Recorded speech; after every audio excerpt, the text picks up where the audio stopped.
प्यारे बच्चों, आज हम कक्षा 9वीं की क्षितिज भाग 1 से रसखान के सवैये की व्याख्या करेंगे। जैसा कि आप सभी को पता है, जो रसखान जी हैं वो श्री कृष्ण के अन्य भक्त हैं और उन्हीं की भक्ति में लीन होकर उन्होंने ये सवैये रचे थे। तो आइए शुरू करते हैं। रसखान के सवैये का पहला सवैया है, मानुष हो तो वही रस खानी, बसो ब्रज गोकुल गांव के ग्वारन। जो पशु हो तो कहा बस मेरो, चरो नित्य नंद की देनु मंजारन। पाहन हो तो वही गिरी को, जो कियो हरि छत्र पुरंदर धारण। जो खग हो तो बसेरा करो, मिली कालिंदी कुल कदम की डारन। यहाँ पर जो रसखान जी हैं वो ब्रज भूमि में उनसे कितना प्रेम करते हैं इसका पता चलता है। वो कहते हैं कि अगर मैं अगले जन्म में मैं किसी और जगह पैदा नहीं होना चाहता, अपना जन्म मैं दोबारा से इसी ब्रजभूमि पर चाहता। वो कहते हैं कि मानुष हो तो वही रस खानी, अगर मैं अगले जन्म में मनुष्य बन गया, बसो ब्रज गोकुल गांव के ग्वारन, यानी गोकुल के जो गांव हैं उनके ग्वालों के साथ ही मैं बसना चाहूंगा। जो पशु हो तो कहा बस मेरो, अगर मैं पशु बन गया तो इसमें मेरा कोई बस नहीं है, क्योंकि पुनर्जन्म में व्यक्ति का बस नहीं है। तो चरो नित्य नंद की देनु मंजारन, कि नंद बाबा की जो गायें हैं उन्हीं के साथ में चरना चाहूंगा अगर मैं अगले जन्म में पशु बन गया तो। पाहन हो तो वही गिर को, जो कियो हरि छत्र पुरंदर धारण। और पाहन का मतलब यहां पर पत्थर से है और गिरी मतलब पहाड़। और अगर मैं किसी पहाड़ का पत्थर बन गया तो उसी पहाड़ का पत्थर बनना चाहूंगा जिसको श्री कृष्ण जी ने अपनी उंगली के ऊपर धारण कर लिया था। कि यो हरि छत्र पुरंदर धारण, यानी जो श्री कृष्ण जी है अपनी उंगली के ऊपर जो उन्होंने एक जो पर्वत था उसी को धारण कर लिया था, कि मैं उसी का, रसखान जी कहते कि मैं उसी पहाड़ का पत्थर बनना चाहूंगा। जो खग हो तो बसेरा करो, और अग में खग बन गया, खग यानी पक्षी बन गया, तो बसेरा करो यानी मैं अपना बसेरा करूंगा, घोंसला बनाऊंगा। कालिंदी कुल कदम की डारन, कालिंदी होती है, कालिंदी नदी यानी यमुना नदी, यानी यमुना नदी के तट पर जो कदम का पेड़ है उसी की डाल के ऊपर अपना बसेरा बनाऊंगा। तो इस पद्यांश में कवि ने यानी रसखान जी ने कृष्ण और ब्रज जो भूमि है उसके प्रति अपने अन्य प्रेम को अभिव्यक्त करते हुए अपनी अभिलाषा व्यक्त की है कि यदि अगले जन्म में वह इस धरती पर जन्म लें तो उसे ब्रज क्षेत्र में ही स्थान प्राप्त हो। यहां रसखान ने ब्रज के प्रति अपनी श्रद्धा का वर्णन किया है, चाहे मनुष्य का शरीर हो, पशु का हो, या वह हर हाल में ही ब्रज में निवास करने की उनकी इच्छा है। यदि मनुष्य हो तो गोकुल के ग्वालों के रूप में बसना वो पसंद करेगा। यदि पशु बन जाए तो नंद की गायों के साथ चरना पसंद करेगा। अगर वो पत्थर बन जाए तो गोवर्धन पर्वत का बनना पसंद करेगा, जिसे श्री कृष्ण ने अपनी उंगली पर धारण कर लिया था। और यदि पक्षी हुआ तो उन्हें यमुना नदी के किनारे कदम की डाल पर बसेरा करना पसंद होगा। तो आइए हम दूसरा सवैया करते हैं। या लुकटी अरी कमरिया पर राजती हूँ पुर को तज डारो। आठू सीधी नवनिधि के सुख, नंद की गायें चराई विसारो। रसखान कबो इस आंखन सो, ब्रज के बनबाग तड़ाग निहारो। कोटिक एक कलधोत के धाम, करील के कुंजन ऊपर वारो।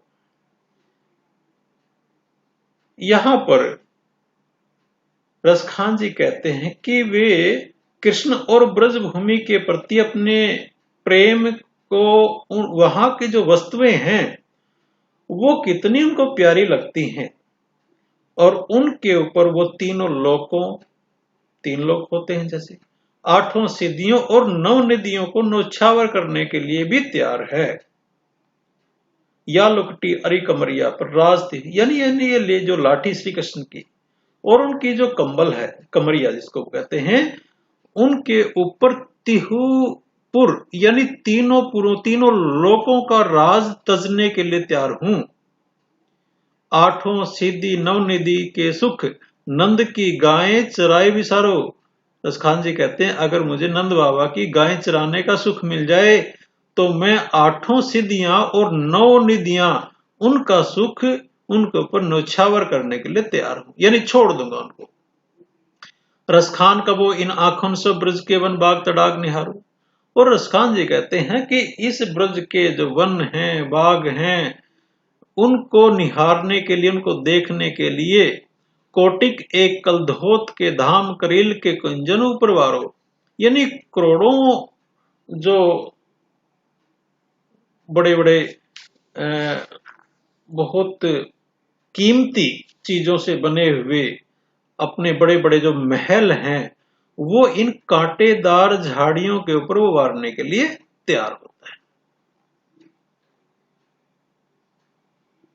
रसखान जी कहते हैं कि गवालों की लाठी और कंबल के लिए तीनों लोगों का राज भी त्यागना पड़े तो कभी उसके लिए तैयार है। नंद की गायें चराने का मौका मिल जाए तो आठों सिद्धियों और नवनिधि को सुख को वो बुलाने के लिए तैयार है। अपनी आंखों से ब्रिज के वन उपवन और तालाब को जीवन भर निहारने रहना चाहते हैं। यहां तक कि ब्रज की कांटेदार झाड़ियों के लिए वे महलों को भी न्यौछावर, कोटि यानी सैकड़ों महलों को भी न्यौछावर करने के लिए तैयार है। तीसरा सोइया है, मोर पंखा सिर ऊपर राख्यो, गुंज की माल गरे पहरोगे, ओढ़ी पीताम्बर ले लुकटी बन गोदन गवारिन संग फिरोगे, भाव तो वही मोहिरस खानी तेरे सहे सब स्वांग करोगे, या मुरली मुरलीधर की अधरा न धरी धरा न धरोगे। यहां पर गोपियां कहती हैं, इस सवैये में गोपियों ने श्री कृष्ण के प्रति अपने प्रेम को अभिव्यक्त किया है, लेकिन जो उनकी मुरली है उनके प्रति उनके मन में एक जलन की भावना है, सोतिया डाह है, और वो इसी सवैये में अभिव्यक्त हुई है। वो कहते कि मोर पंखा सिर ऊपर रखो, यानी जैसे श्री कृष्ण जी मोर का पंख अपने सिर के ऊपर रखते हैं, गोपियां कहती हैं हम भी रख सकते हैं, हम भी ऐसे ही रखेंगे। गुंज की माल गरे पहरोगे, और जो जंगली फूलों की माला है उसको भी हम अपने गले के अंदर पहनेंगी। ओढ़ी पीताम्बर ले लपटी गोदन गवारे न संग फिरूंगी, और मैं पीताम्बर यानी पीला वस्त्र ओढ़कर, ले लपटी यानी लाठी लेकर, वन गोधन गवारिन यानी वन के अंदर गोधन को लेकर, गायों को लेकर गवालों के संग में फिरूंगी। भावते वो ही मेरो रस खानी, जो तेरे कहे सब स्वांग करोगी। और वो कहती हैं कि जो जिसको तुमको अच्छा लगता है, भाव तो यानी जो तुम्हें भाता है, वो तुम्हारे कहने से मैं सारे स्वांग करने के लिए तैयार हूं। या मुरली मुरलीधर की, लेकिन एक चीज से नाराजगी है, वो क्या है? मुरली से। किसकी? मुरलीधर की, श्री कृष्ण जी की मुरली से नाराजगी है। अधरा न धरी धरा न धरूंगी, यानी मैं उनको अपने अधरों के ऊपर नहीं धरूंगी। क्यों? क्योंकि वे गोपियों से भी ज्यादा अपनी मुरली को प्रेम करते हैं, और गोपियां श्री कृष्ण जी को प्रेम करती हैं, इसलिए एक किस्म से वो सौतन वाला रिश्ता वहां पर ये उनको मुरली के साथ बरतती हैं। इसलिए कहते हैं कि वो अपनी जो आपकी मुरली है उसको हमें अपने ओठों पर नहीं लगाएंगे। यहाँ पर गोपियों की कृष्ण के प्रति जो प्रेम पाने की इच्छा है और कोशिश का वर्णन किया गया है। कृष्ण गोपियों को इतने रास आते हैं कि उनके लिए वे सारे स्वांग करने के लिए तैयार हो जाती हैं। वे मोर मुकुट पहनकर, गले में माला डालकर, पीले वस्त्र धारण करके, हाथ में लाठी लेकर पूरे दिन गायों और ग्वालों के साथ घूमने के लिए तैयार हैं। लेकिन एक शर्त और यह है कि मुरलीधर के होठों से लगी बांसुरी को वे अपने ओठों से लगाने के लिए तैयार नहीं है। चौथा सवैया है, कानन दे उंगरी रही बो, जब ही मुरली धनु मंद वजह है, मोहनी तानन सोरस खानी, अटा चढ़ी गोदन गह तो गह, टेरी कहो सिगरे ब्रजलोकन, काली को कितना समझाहो, मायरी व मुख की मुस्कानी, संभारी न जाहे न जाहे न जाहे। यहां पर कवि ने श्री कृष्ण की बांसुरी की धुन, उनकी मोहनी तान और मनोहारी मुस्कान की प्रभावशीलता से गोपियों की व्यथा का मार्मिक चित्रण किया है। यानी ये तीनों जो चीजें हैं, श्री कृष्ण की जो बांसुरी, उसकी जो तान निकलती है, और श्री कृष्ण की मनोहारी मुस्कान है, उसको लेकर जो गोपियां हैं वो किस प्रकार से अपना आपा खो देती हैं, उसके बारे में बताया गया है। यहाँ पर गोपियां कृष्ण को रिझाने की कोशिश करती हुए कहती हैं कि जब कृष्ण की मुरली की मधुर मधुर धुन बजेगी तो उसमें मगन होकर हो सकता है गायें भी अटारी पर चढ़कर गाने लगे। कानिंदे उंगरी रहो जब ही मुरली धुन मंद बजा। और वो कहते हैं कि मैं अपने कानों के अंदर उंगली देकर रख लूंगी जब मुरली की धुन मंद मंद बजेगी।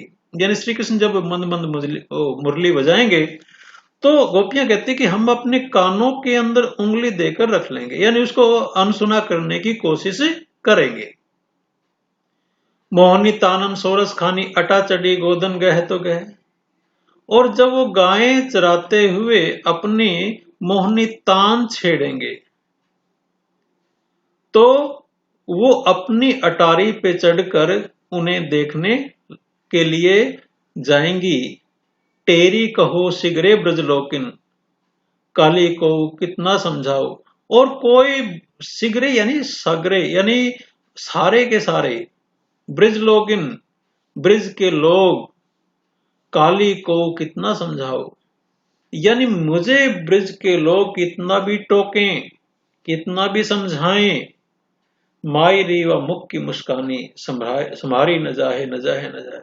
लेकिन जब श्री कृष्ण जी अपनी मधुर मुस्कान बिखेरते हैं तो मुझसे भी, गोपियां कहती कि मुझसे भी अपनी जो मधुर मुस्कान है, मुख की मुस्कान है, वो संभाली नहीं जाती नहीं जाती नहीं जाती। यानी वो श्री कृष्ण जी से जो एक नाराजगी का भाव है वो उनमें नहीं आ पाता किसी भी कारण से।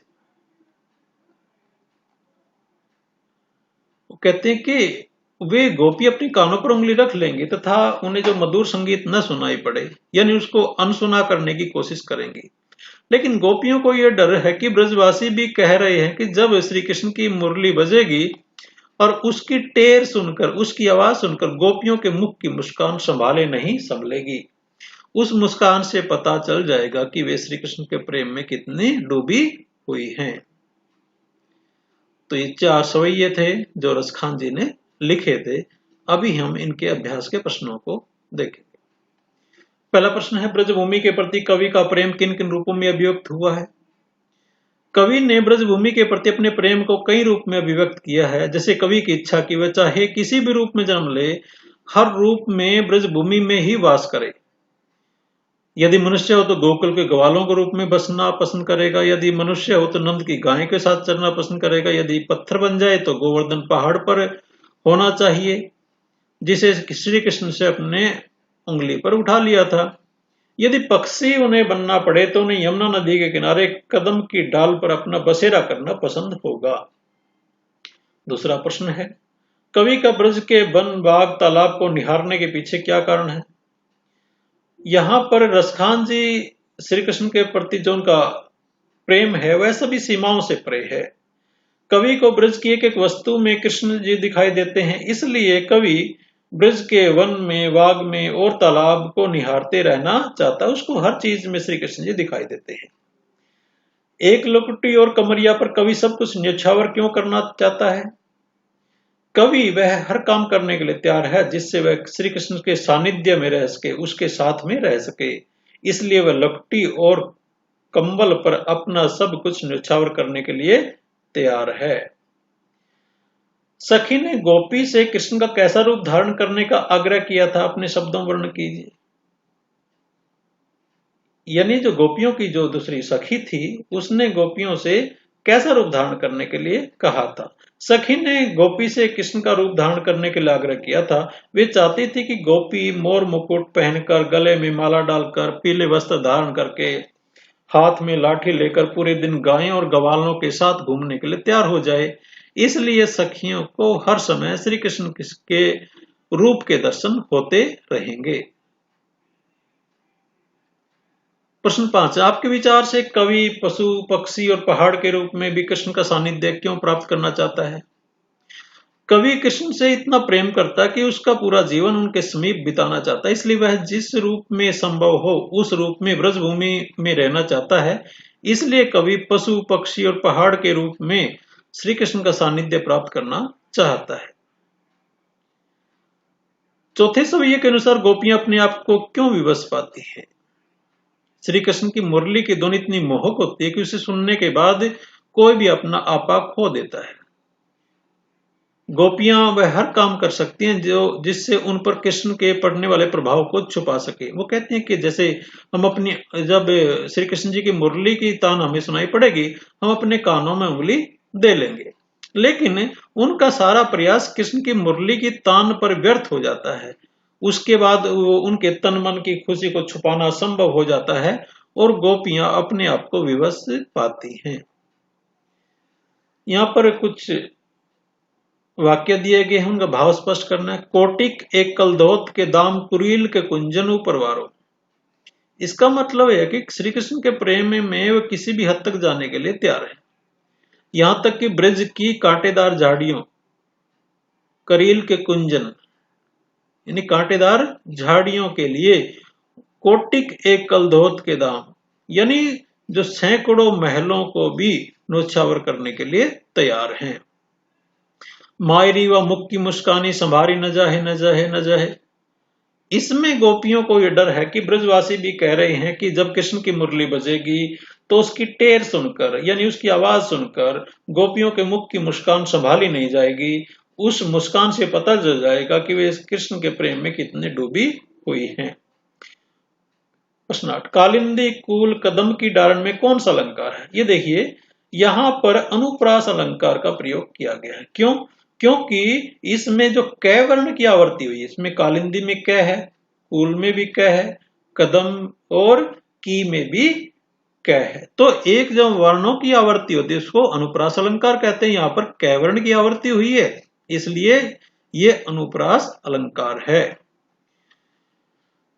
काव्य सौंदर्य स्पष्ट कीजिए। यह मुरली मुरलीधर की अधरान अधरी धरान अधर होगी। इस वाक्य में भी अनुप्रास अलंकार का प्रयोग किया गया है। ये देखिए, मुरली मुरलीधर। कवि ने ब्रज भाषा का प्रयोग बड़ी दक्षता से के साथ किया है। इस छोटी सी पंक्ति से कवि ने बहुत बड़ी बात व्यक्त की है। गोपियां कृष्ण का रूप धरने को तैयार हैं, लेकिन उनकी मुरली को अपने होठों पर लगाने के लिए तैयार नहीं है। ऐसा इसलिए कहा गया कि वे मुरली गोपियों को उन किसी सोतन की तरह लगती हैं जो सदैव कृष्ण के अधरों से लगी रहती हैं। तो प्यारे बच्चों, ये रसखान के सवैया आपने पढ़े और इसके अभ्यास के प्रश्नों को भी आपने समझा। आशा है ये आपकी समझ में आया होगा। धन्यवाद। जय हिंद।